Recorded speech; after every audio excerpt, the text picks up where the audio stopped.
Hello students, welcome to आदि पाठशाला। आज हम लोग कार्बन एंड इस कंपाउंड का पार्ट थर्ड कवर कर रहे हैं, ठीक है।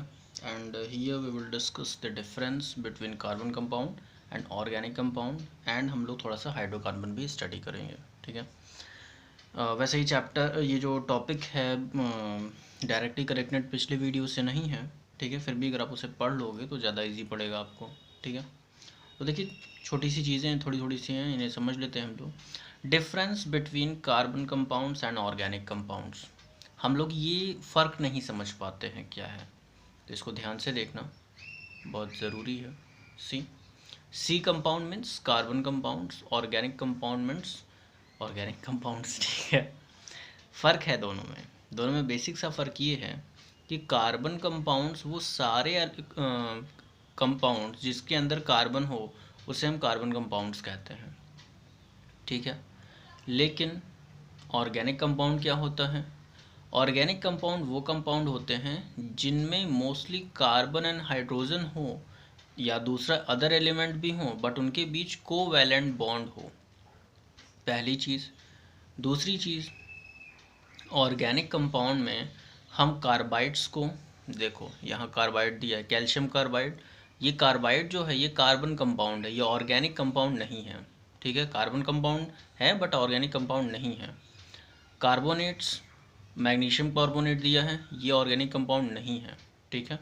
जिसमें मोस्टली कार्बन हो, ऑक्सीजन हो, हाइड्रोजन हो या नाइट्रोजन हो, ठीक है। और वो सबके बीच में कोवैलेंट बॉन्ड हो, जो मे बी सैचुरेटेड या अनसैचुरेटेड, वो अलग केस है। तो ये आपको समझना हो। जैसे यहाँ पे साइनाइड दिया, पोटेशियम साइनाइड KCN, ठीक है। पोटेशियम है, कार्बन है और नाइट्रोजन है। अब ये सभी क्या, साइनाइड, ये भी एक ऑर्गेनिक कंपाउंड नहीं है। ये कार्बन कंपाउंड ये सब हैं, बट इनमें से कोई भी ऑर्गेनिक कंपाउंड नहीं है। ये सब ऑर्गेनिक कंपाउंड में इंक्लूड नहीं होते हैं। तो ये आपको समझना होगा। They mostly have carbon as a main element and oxygen, hydrogen, nitrogen etcetera, but with covalent bond. उनके बीच की जो बॉन्डिंग हो वो कोवैलेंट बॉन्ड हो। तो यहाँ में फ़र्क समझ में आ गया, ठीक है।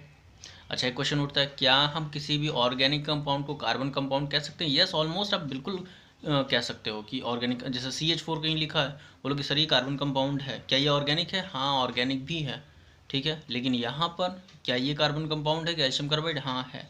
क्या ऑर्गेनिक है? नहीं, क्योंकि कार्बन इसमें हैवी रोल नहीं प्ले कर रहा है, ठीक है। और ये डिफरेंस आप कार्बन को, मतलब जब कार्बन एंड कंपाउंड चैप्टर में आ ही गए हो तो धीरे धीरे पढ़ते पढ़ते ऑर्गेनिक केमिस्ट्री का कॉन्सेप्ट समझने लगोगे, तो ये ज़्यादा हार्ड नहीं रह जाएगा। आगे बढ़ेंगे। Physical properties of organic compounds. Physical properties क्या होती हैं? अब देखो, अभी हमने पिछले वीडियोस में ये चीज़ें देखी थी कि कोई भी ऑर्गेनिक कंपाउंड जो होता है वो कोवैलेंट बॉन्ड बनाता है। तो ये सिंपली आप समझ लो कि कोवैलेंट बॉन्ड आयनिक बॉन्ड के कंपैरिजन बहुत वीक होता है। तो अगर वो बहुत वीक है तो वीकनेस का इफ़ेक्ट कंपाउंड पे आएगा। अब वो इफ़ेक्ट क्या है वो देखेंगे। They are poor conductor of electricity, electricity बहुत अच्छे से फ्लो नहीं कर पाती है। Second, they have low melting point and boiling point. भाई बॉन्डिंग बहुत वीक है, कोवैलेंट बॉन्ड बना है कार्बन कार्बन के बीच में, ये बॉन्ड वीक है तो जल्दी टूटेगा। जल्दी टूटने का मतलब क्या है? मॉलिक्यूल जल्दी इवेपोरेट हो सकता है, मेल्ट हो सकता है, ठीक। ये बहुत ही सिंपल है। इसके अलावा they have weak force of attraction between molecules, ये तो समझ में आ ही रहा है। इनके बीच में जो मॉलिक्यूल्स का मतलब, ये रिएक्टिविटी इनकी अच्छी खासी होती है, जल्दी से इनको ब्रेक करके रिएक्ट कराया जा सकता है।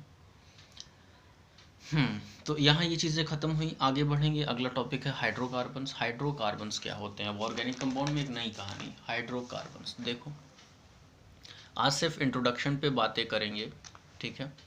हाइड्रोकार्बन्स क्या होते हैं? हाइड्रोकार्बन्स दो लिखे हैं, मतलब जाहिर है केवल हाइड्रोजन और कार्बन मेन एलिमेंट्स रहेंगे। Organic compounds having only carbon and hydrogen and nothing else, कुछ उसमें और ना हो।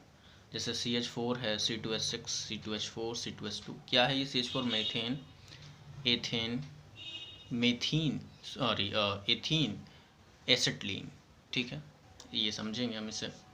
तो इसमें क्या होता है कि केवल और केवल हाइड्रोजन और कार्बन मेन एलिमेंट होते हैं, अदर एलिमेंट्स नहीं होते हैं। ठीक, इनका क्लासिफिकेशन बहुत ही ब्रॉड है, तो आप इसको देखो ध्यान से, क्लासिफिकेशन को समझेंगे। हाइड्रोकार्बन्स में सबसे पहला पार्ट होता है ओपन चैन, या उसे एलिफैटिक कहते हैं। ओपन चैन, क्लोज चैन, अभी हमने देखा था ना पिछले वीडियोस में कि एक ओपन चैन का स्ट्रक्चर बना था जिसमें सी सी सी करके, मतलब कार्बन कार्बन की पूरी सीरीज हो, उसे ओपन चैन बोलते हो, कहीं भी बंद ना हो। क्लोज चैन या रिंग स्ट्रक्चर या साइक्लिक, ठीक है, एक ही चीज़ है। ओपन चेन में दो पार्ट हुए, एक होता है सैचुरेटेड, एक अनसैचुरेटेड। सैचुरेटेड का मतलब होता है सेटिस्फाइड, ठीक है।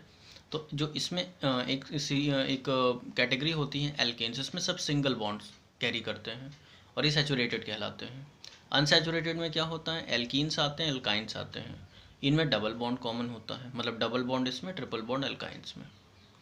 क्लोज चेन में आ जाएंगे अब हम, ठीक है। क्लोज चेन में क्या होता है, एलिसाइक्लिक और एरोमेटिक। एरोमेटिक कंपाउंड्स की खासियत होती है उनमें से फ्रेगरेंस बहुत अच्छी आती है, वो बहुत अच्छा महकते हैं, ठीक। इनके अंदर साइक्लोएल्कीन और साइक्लोएल्काइन होता है।